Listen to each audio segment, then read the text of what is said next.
Hi mga kanegrang ina, ayan. Medyo ilang araw tayong nawala sa ating pag-vlog kasi nga yung cellphone ko. So, yung ginagamit ko ngayon, hindi ko pa rin to cellphone. Cellphone lang to ni Jowa. So, hiniram ko lang. Bukas na paayos ko na siya. So, ang dami ko pong content na na hindi pa po na ipopost. Like yung sa ALS namin. And then, meron pa pong iba. Then, isasabay-sabay ko po yan na i-post. Not sabay-sabay, sunod-sunod. And then, bukas nga po, ipapaayos ko na aking cellphone. Yan. So, busy tayo ngayon. Gumawa tayo ng hot cake for chikiting. Ayan. Nagustuhan kasi nila yung ginawa ko. So, I made my own hot cake. Diba? Mas tipid kaysa bibili ka pa nung box na hot cake. Diba? Ganun din naman yung lasa. Galingan na lang ang timpla. So, ayan, guys, habang ako'y nagluluto, talaga namang natatakot ako tuwing may nagtatakot po. Dahil may dumarating na parcel. Ito ay kasalanan ni Francesca, di ba? Nakakatakot. Minsan, may kakatok wala kang hawak. So, bubuksan natin to. Ito daw ay para kay Rara. So, let's see. So, ayan, tingnan natin kung ano in-order ni ate for Rara. Diba? Talaga naman, buti pa yung aso na-orderan. Sana all. So, tingnan natin, unboxing tayo. Charan! Daming bago. So, anyway, mga kanegrang inahabang bubukas tayo. Yun nga po yung aking cellphone. Dadalhin ko na po siya dun sa Kalamba. Dun po sa SM. Dun po. And then, makikita natin doon kung ano talaga yung problema kasi ilang beses na po ako bumabalik sa pinagpagawaan ko. Dito po sa crossing, hindi ko po alam kung bakit ayaw akong papasukin para kausapin yung may-ari.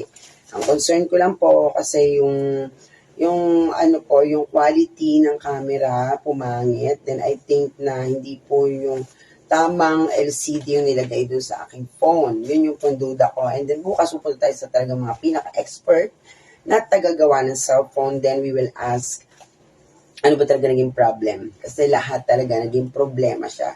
So, hindi ko na po i-detalye kung ano man yun. And then, buti na lang guys, paulit-ulit kong sinasabi, don't forget to ask for receipt. Resibo, diba? Para meron tayong habol. So, after bukas na magawa yon, babalik tayo doon sa pinagpagawaan ko. Hindi mo ako maaaway. Hindi. I will not waste my precious time sa pakikipag-away. Lahat naman ng bagay na dadaan sa magandang usapan, no? Ang akin lang, talagang big question, ano nangyari? Ba't nagkaganon? So, ito na. Binubuksan ko na, charan! Yan, tweets. Ano to? Grabe.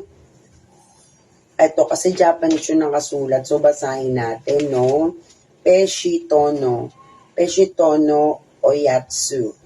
Ayun, ano siya? Isa siyang treats. No? Parang ang sarap siya. Beef. Beef po siya. So, Japanese made. Ayan. So, ito naman. Puro Japanese made. Ganun din siya. Bento, no? Binabasan. Iniintindi natin.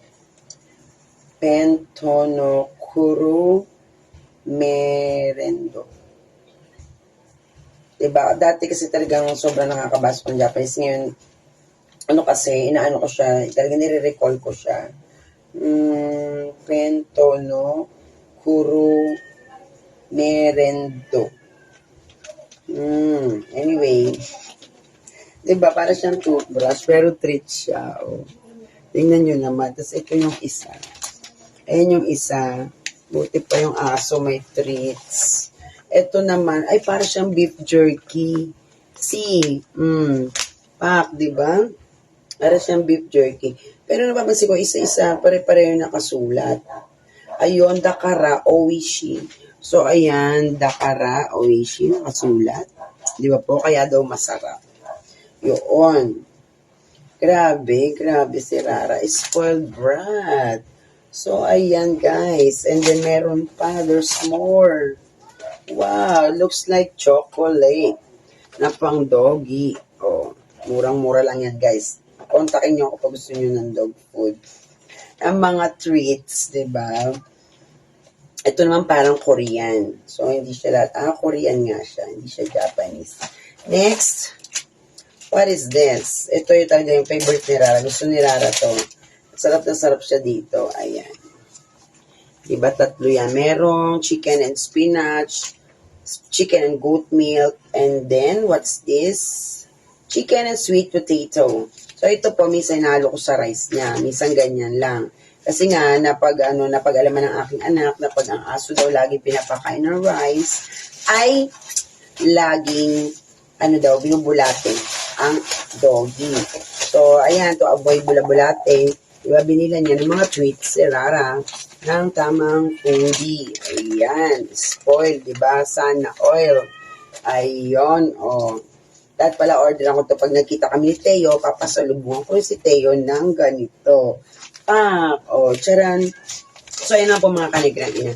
I-upload ko na lang, update ko kayo sa aking mga, video. And then kahapon, nag-alas kami sa Central. Nagpasa kami ng aming mga module, yung output yung nagawa namin. 15 modules yon. Talagang pinaghirapan namin. Congratulations sa sarili ko and sa mga kasama ko, di ba? Sabi nga nila, ay pumapasok ko sa ALS lang. Diba? Huwag mong langlangin ang ALS.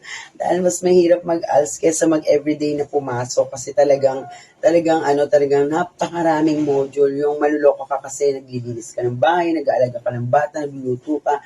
How can you handle doing that modules? Diba? So, time management.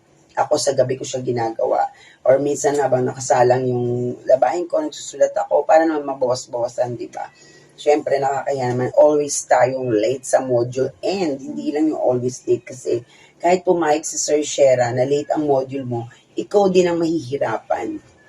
Totoo lang kasi matatambak ng matatambak. So, ayoko mapag-iwanan. Kaya talagang tinatyaga ko siya. Pero kung come to think of it, ilang buwan na lang. Diba? Graduation na. So, yun. So, puputulin ko muna itong mga kanigrang ina and abangan nyo ang aking vlog. Meron akong iba-vlog na isang kainan. Hindi ko muna sabihin kung saan. And then, ayan, gising ng aking baby. And then, sa linggo, ako'y babiyahin ng Lucena. Ayaw po na tayo ng Dalahican. And then, bukas, ang aking Zumba sa Barrera, iniimbitan ko kayong lahat, 6 p.m. to 7 p.m., ang Zumba ni Negrang Ina. Join na kayo guys, dito sa San Antonio Basketball Court. Kung tawagin dito ay Barrera. Yan. So guys, paano ba yan? Bye!